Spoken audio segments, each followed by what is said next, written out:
दोस्तों नमस्कार, स्वागत है आपका हमारे इस खास कार्यक्रम में, जहां हम बात करेंगे भारत और चीन की दोस्ती, उससे जुड़े खतरों और संभावनाओं के बारे में। दोस्तों, आज का दौर सिर्फ दोस्ती का नहीं बल्कि रणनीति का भी दौर है। कोई भी देश किसी से बिना स्वार्थ के दोस्ती नहीं करता। इतिहास गवाह है कि चीन ने कई बार भारत को धोखा दिया, चाहे 1962 का युद्ध हो या एलएसी पर बार बार की जाने वाली घुसपैठ। ऐसे में जब चीन भारत से दोस्ती की बात करता है तो हमें सतर्क रहना पड़ता है। भारत एक उभरती हुई सुपर पावर है और चीन पहले से ही आर्थिक और सैन्य शक्ति के दम पर दुनिया में अपनी पकड़ बना चुका है।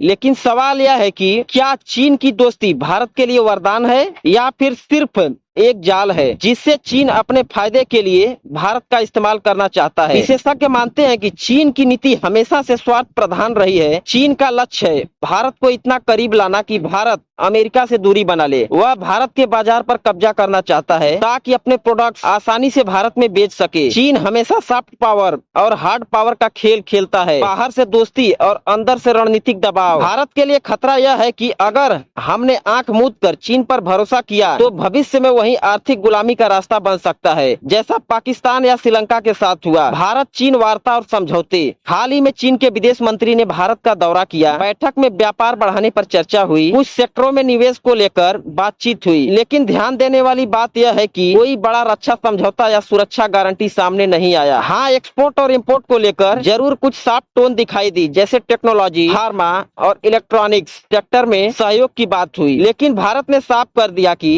नेशनल सिक्योरिटी से जुड़े मामलों से कोई समझौता नहीं होगा। भारत और चीन के बीच वर्तमान में करीब 115 अरब डॉलर का व्यापार है, लेकिन इसमें भी भारत का घाटा बहुत बड़ा है। चीन हमें 90 अरब डॉलर का सामान बेचता है और भारत केवल 15 से 20 अरब डॉलर का सामान चीन को भेज पाता है। यानी भारत चीन के लिए बाजार है और चीन हमारे लिए समस्या। अगर यही जारी रहा तो मैन्युफैक्चरिंग इंडस्ट्री पर असर पड़ेगा और मेक इन इंडिया कमजोर हो जाएगा। भारत के लिए खतरे। चीन की ड्रैगन पॉलिसी, पहले निवेश करो, फिर कर्ज का जाल बुनो, फिर कब्जा करो। चीन की सीमा विवाद की चालें, दोस्ती का दिखावा करता है लेकिन एलएसी पर सैनिक बढ़ाता रहता है। साइबर अटैक और जासूसी। चीन की कंपनियां भारत के डेटा पर नजर रखती हैं। रणनीतिक घेराबंदी। चीन पाकिस्तान, नेपाल, श्रीलंका, बांग्लादेश जैसे देशों में निवेश कर भारत को चारों ओर से घेरने की कोशिश कर रहा है। भारत को क्या फायदा हो सकता है? यह कहना गलत नहीं होगा कि चीन की दोस्ती से भारत को कोई लाभ नहीं होगा। कुछ फायदे हो सकते हैं। टेक्नोलॉजी ट्रांसफर, 5G सेमीकंडक्टर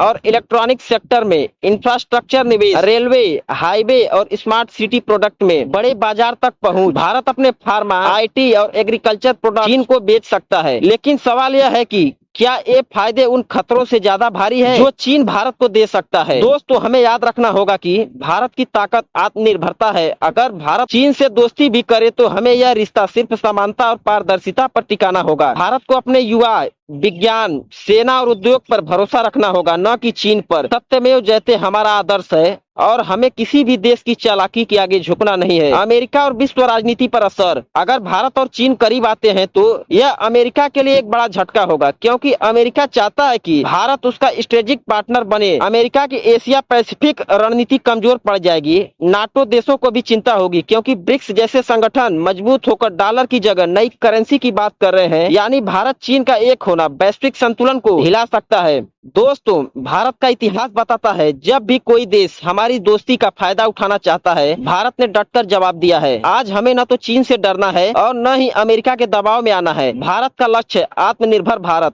मजबूत सेना, विज्ञान और तकनीक में नेतृत्व और 2047 तक विश्व गुरु बनना। चीन की दोस्ती अगर इस राह में मददगार हो तो ठीक है, लेकिन अगर चीन जाल बिछाए तो भारत को वीर जवानों की तरह उसे काट कर आगे बढ़ना होगा। तो दोस्तों, आपको क्या लगता है? क्या भारत और चीन की दोस्ती भविष्य में भारत के लिए वरदान होगी या अभिशाप? क्या हमें चीन पर भरोसा करना चाहिए या उससे दूरी बनानी चाहिए? अपने विचार कमेंट बॉक्स में जरूर बताइए। और हाँ, अगर वीडियो अच्छी लगी हो तो वीडियो को लाइक करें, शेयर करें और चैनल को सब्सक्राइब जरूर करें। जय हिंद, वंदे मातरम।